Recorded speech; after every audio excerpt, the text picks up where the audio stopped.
Okay, this is the Professor, CBMD PhD, and today is Tuesday, June 27, 2023. It is 2:41 and 51 seconds, AM Eastern Standard Time, and today's research, Nanophotonics. So let's jump to it here.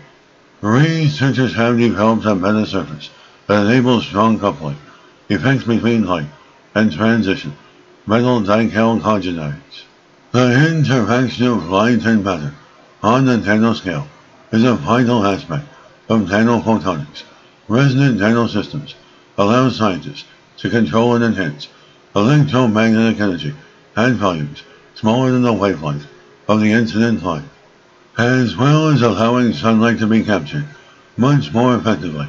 They also facilitate improved optical waveguiding and emissions control. The strong coupling of light with electronic excitation in solid-state materials generates hybridized photonic and electronic states, so-called polaritons, which can exhibit interesting properties such as Bose-Einstein, condensation, and superfluidity.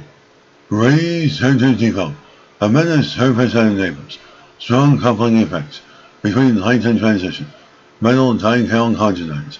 The platform is based on photonic bound states in the continuum, so-called nanostructure, tungsten disulfide. The simultaneous utilization of nanostructure, tungsten disulfide, as a base material for the manufacture of metasurfaces with sharp resonances and as a coupling partner supporting the active material excitation opens up new possibilities for research in the polaritonic applications.